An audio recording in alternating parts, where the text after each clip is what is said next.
Le 3 mars 2024, un signal fort est envoyé depuis le Qatar.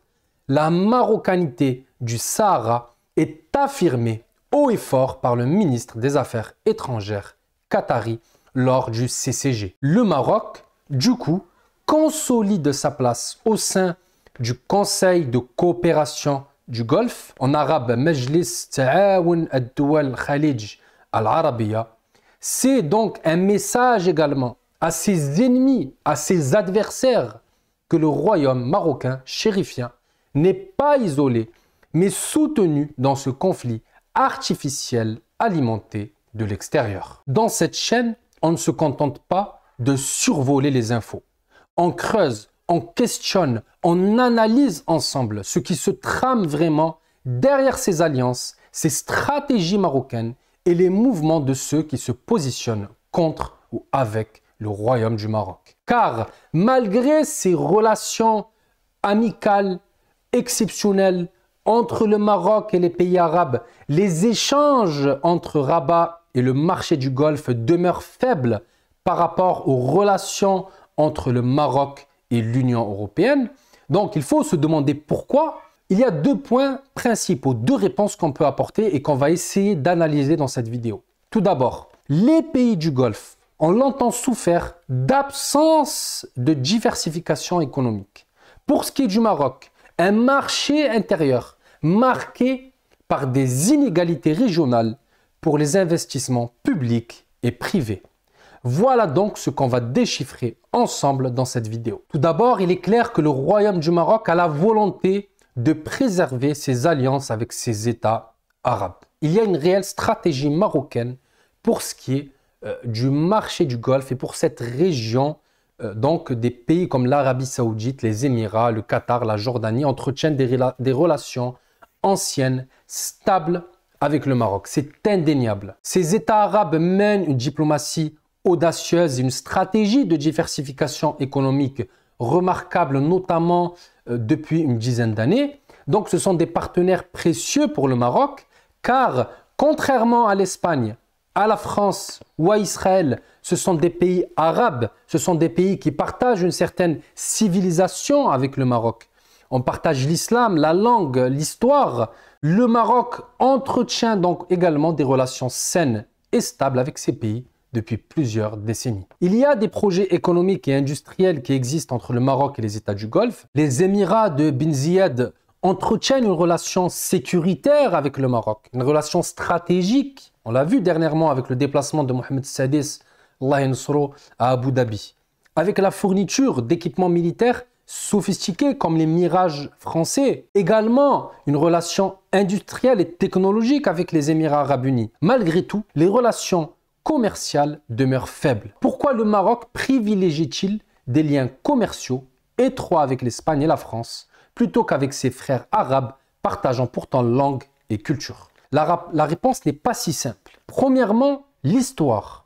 Avec la France et l'Espagne, le Maroc a hérité de structures économiques, d'une influence culturelle profonde, notamment avec les élites marocaines. Des liens historiques donc qui ont permis des accords commerciaux qui ont conduit à une interdépendance économique. En 2021, ce n'était pas l'Arabie Saoudite ou le Qatar le premier partenaire commercial du Maroc, mais l'Espagne avec près de 14% du commerce extérieur marocain, suivi de près par la France. Il y a également la proximité géographique qui facilite le commerce, réduit les coûts logistiques et encourage donc les investissements étrangers européens. Cette proximité géographique est aussi ce qui sépare le Maroc des pays arabes avec lesquels les liens commerciaux sont entravés par la distance et des infrastructures de transport moins développées.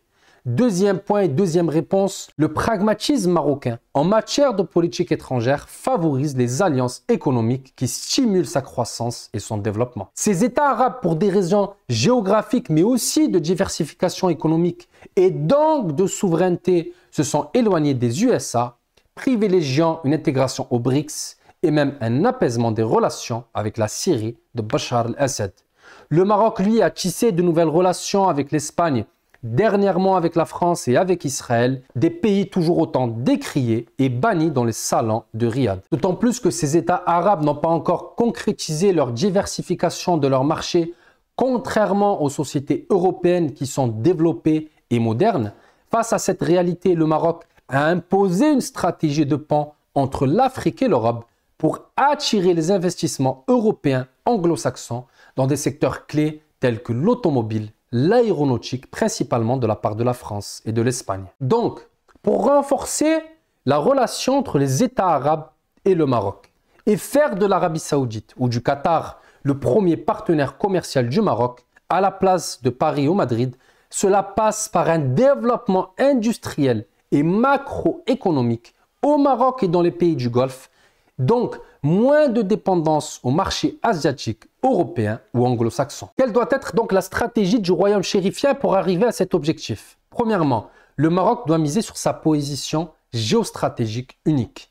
Deuxièmement, le Maroc doit capitaliser sur les secteurs d'avenir, l'agriculture, l'industrie automobile, notamment les voitures électriques, l'aéronautique, les énergies renouvelables. Tout cela doivent être les fers de lance de cette stratégie marocaine pour conquérir les marchés du Golfe.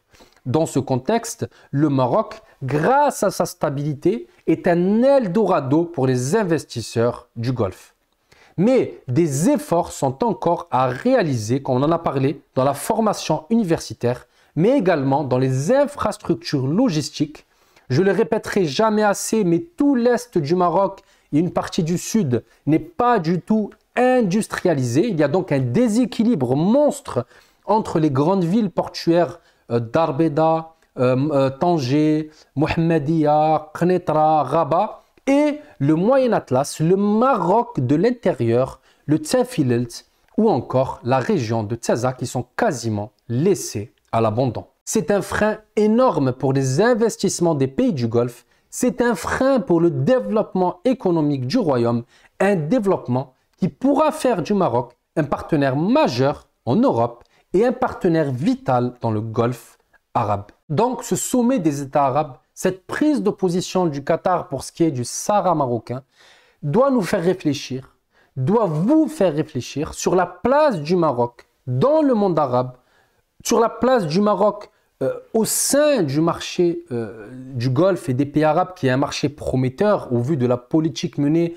par Mohammed Ben Salman, par Ben Ziyad et par ces États qui sont ambitieux et qui ont une stratégie claire pour casser cette dépendance entre leur marché, leur économie et les pays asiatiques et les pays anglo-saxons. Cette réflexion sur le Maroc dresse un tableau d'un pays audacieux avec un potentiel énorme, une réelle volonté de l'Arabie Saoudite, du Qatar et des Émirats de faire du Maroc un partenaire solide, mais malheureusement pas encore incontournable. Pourquoi? Car l'économie marocaine présente des disparités trop importantes entre des régions avec une surconcentration d'infrastructures industrialo-économiques ou encore des infrastructures touristiques et d'autres régions qui ont 20-30 ans de retard comparé à Tanger ou à Casablanca. Des défis de taille qui freinent les ambitions de ces États du Golfe pour faire du Maroc un État incontournable. Le Maroc doit trouver un équilibre entre magnifier ses atouts côtiers et soutenir son intérieur délaissé, car les villes côtières peuvent tirer vers le haut ces régions de l'intérieur marocain. Encore faut-il que la volonté de développer et de créer ces relations entre ces régions existe. Donc, la question n'est pas tant de savoir si le Maroc peut devenir un partenaire vital pour les États du Golfe, car ces efforts pour renforcer ses infrastructures, diversifier l'économie marocaine et accroître sa stabilité sont clairs et indéniables, mais plutôt comment il peut l'être en assurant une cohésion et une équité territoriale entre les régions du Maroc. La véritable question donc c'est: le partenariat entre le Maroc avec les États du Golfe profitera-t-il à l'ensemble de la population marocaine ou ne fera-t-il que creuser davantage le fossé des inégalités? Pour cela, le Maroc ne doit pas perdre de vue l'importance de la justice sociale. La justice sociale est la pierre angulaire de toute société aspirant à l'industrialisation et à la prospérité. Si le Maroc parvient à transcender ces disparités internes et à se positionner comme un partenaire incontournable pour les États du Golfe, il ne sera pas seulement un acteur économique de premier plan sur l'échiquier arabe ou international, mais aussi un exemple frappant de ce que l'avenir pourrait réserver aux pays arabes s'ils choisissent la voie de l'intégration et de la solidarité. Telle est l'analyse que je vous propose, non pas en tant qu'observateur ou youtubeur, mais en tant que Marocain, engagé dans une histoire en pleine écriture, en plein mouvement, une histoire qui, espérons-le, inspirera non seulement les décideurs marocains d'aujourd'hui, mais aussi les générations à venir. Barakallahu fikum. Merci de regarder mes vidéos jusqu'à la fin. N'hésitez pas à commenter, à liker, à vous abonner. C'est très important pour faire grandir la chaîne. Barakallahu fikum. Wassalamu alaikum wa rahmatullah.